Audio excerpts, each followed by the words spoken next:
The secret societies know that if they show their signs everywhere, then it becomes so normal to the people so that no one notices the reality of it.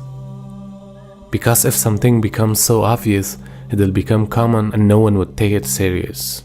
On the other hand, it becomes a kind of advertisement for attracting people towards Satanism and practicing of it, whether in a conscious or a subconscious way.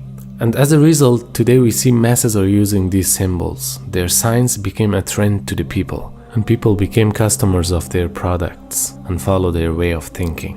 We see people participating in their concerts and follow their rituals. And some people even join and get the membership of these so-called secret societies. So it's a successful way of deceiving people to promote their ideas in an obvious way rather than being secret and silent. And for that, they don't hesitate to use any tool that's useful for attracting people.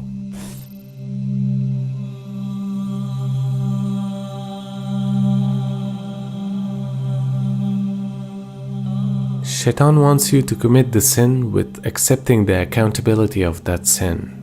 It means if you don't know about a sin and you commit that, it would be forgivable, because you didn't know that the action you're going to do is a sin. Now, Shaitan doesn't want that. He wants you to first understand that the action you're going to do is a sin, and then he invites you to do it. And that's how he puts the accountability of that sin on you. And imagine today everywhere we see those signs which are intentionally having satanic names, such as devil's horn or devil's number and so on. And people are doing it while they know it's satanic. Or they participate in some festivals such as Halloween, Carnival or some concerts, and they willingly practice those rituals while they see those satanic things there. They see those satanic signs and messages inside games or songs, and they still hear those songs and play those games.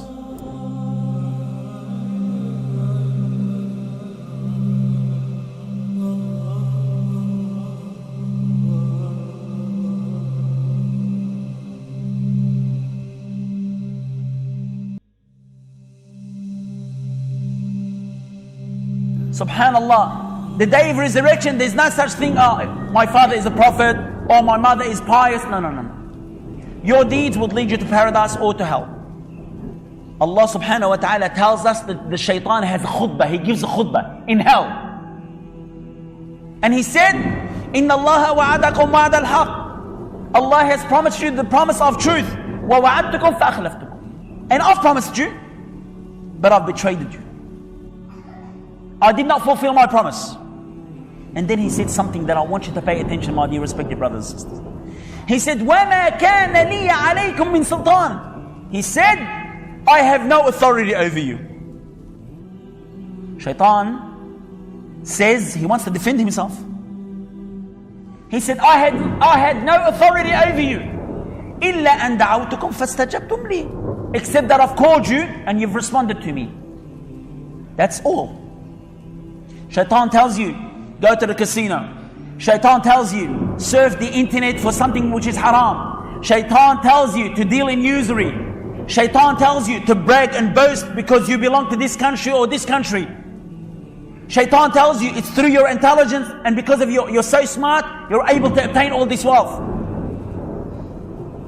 Shaitan sneaks up to you.